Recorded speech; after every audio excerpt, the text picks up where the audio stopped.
Chapter 10, International Defense Profile, we talk about $685 billion. Should we keep spending that? Should we not keep spending that? What are our opinions towards it? And kind of stuff that goes into play with our military. And $685 billion is what we spent on defense last year. That's a rough amount that we got in class. And my opinion on Monday and Wednesday was no. I personally don't think that we should be spending that much because we have personal problems within the U.S. that I think we should get to first.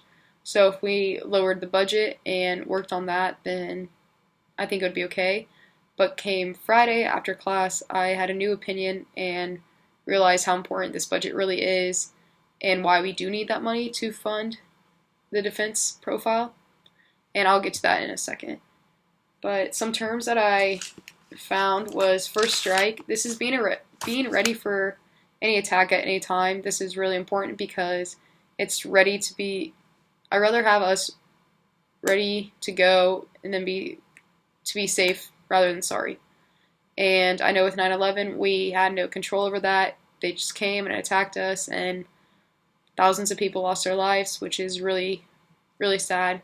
But if we maybe could have been more prepared and saw something coming in that direction, 9/11 wouldn't have happened.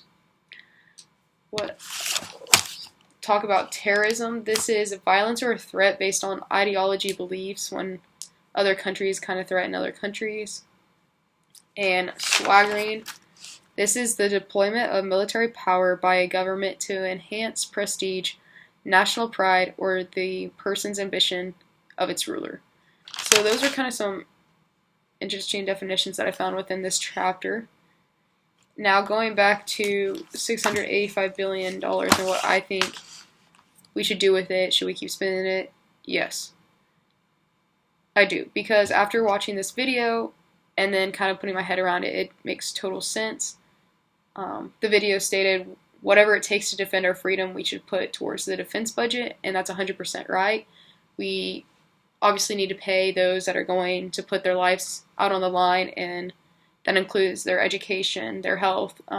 Camps are paid for, boot camps are paid for, and all the above kind of goes along with it. And that's a tough job. I mean, people willingly putting their life out on the line to defend our country, to make sure that we stay free and we don't have to worry about someone ruling us and having all these really, really strict policies. That's not what America's about. It's based on our freedom, and just having those people out there busting their ass to save ours says a lot about them and our country. We watched another video, and we don't know where the money necessarily goes that we spend on this, which is really frustrating in my opinion, because obviously who wouldn't want to know where this money goes that you're spending? We watched one video, and it talked about boats, buying tons of boats, spending like, it's either $3 million or $30 million, one of the two, and now they're just in sheds sitting, and that's so frustrating to me because, I mean, yes, rather be safe than sorry, but what the heck? Like, I don't know. But if they think that we're going to use it, and I hope we do at some point, then it'll be good. Rather, like I said, rather be safe than sorry. But it'd be really nice to know where our money's going, and I think the first step to get there is to start listing out everything that we're buying and like what we're spending our money towards. So, back to my opinion of, yes, I do think that we should keep feeding this dog of ours, and why. I read more of the chapter, very interesting, and I found some more stuff to kind of back me up on this. So the book mentions promoting the military security and conquering outer space with instruments and building the U.S. technologies, thrust, and boosting the U.S. ACE complex. ACE includes aerospace, communication, and electronic companies supporting this. It is a perfect time to reconstruct our economy. Our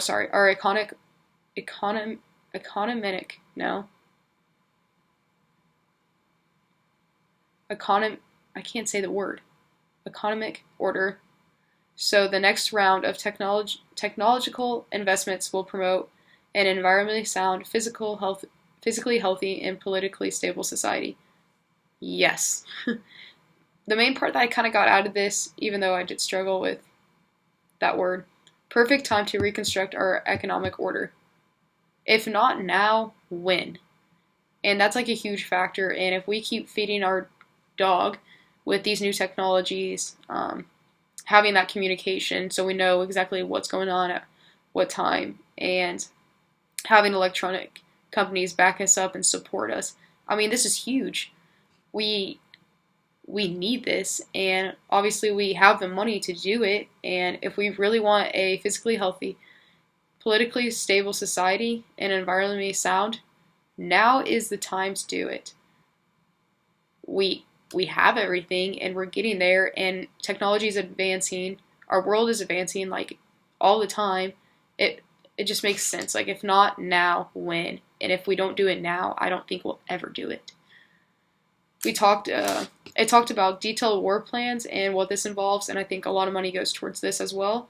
It's wargaming, which is computer simulations and board games to assure their viability under various conditions. Kind of what I thought when I heard war games was your virtual reality and testing out what it'd be like to be out on a course and something legit like that happening. I think virtual reality costs a ton of money, but I think it's good to get the training that we need for our troops to go out there and do the best they can to keep us safe, and also to keep themselves safe so they know what to do when something like a bomb is coming their way.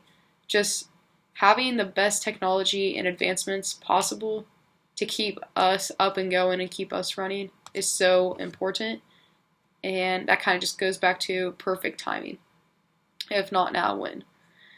Military powers have officially devoted a great deal of effort preparing for conventional conflict in nuclear age.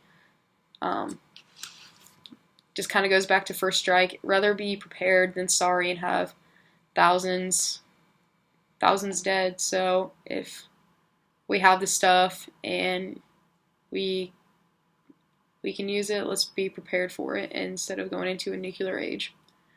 Peacekeeping, this is what I found very interesting within the book too. It's done through NATO, which is North Atlantic Treaty Organization. About 20% of NATO led peacekeeping force in this one country, I can't say the word, Bosnia, where U.S. troops. The entry of NATO force into a troubled area allows the development of stability. Peacekeeping can reduce the number or length of conflicts. The military found out that isolation is not an effective strategy for remaining peace. And it makes sense. Although a lot of people don't like when other people are in their business, I agree. I'm kind of that person. I rather know what's going on within our whole world and how we can help everyone within the world, and not just our country, but helping others, so we can make sure that our world stays sound and we don't have these troubled areas anymore, and we know how we can fix and advance and know what everyone has to offer. This kind of goes back to another chapter I can't think on the top of my head, but I think there's just so many people out there, obviously, with so many potential that they have to offer, and I'm sure there's other people across the world that just don't have the education or anything, but I'm sure if we can go over there and keep their country, their town as safe as possible so they could get possibly to school, that says a lot about us and who we are and what we want for the country. Not just country, sorry. What we want for the world, and how we see the world as a whole. And I kind of relate this back to peacekeeping, like a business meeting. You want to know what's going on with everyone else and how we can help and what we can change for the better, or what we probably shouldn't be doing. And we found out that isolation is not an effective strategy for peacekeeping, which makes total sense, because you want to know what another country maybe wants that they don't have, and let's work to figure out a middle ground of that. And obviously we have the money, we can figure something out and just keep the best, because if we're not on the same level, I guess, as another country, something like a first attack could happen, or first strike.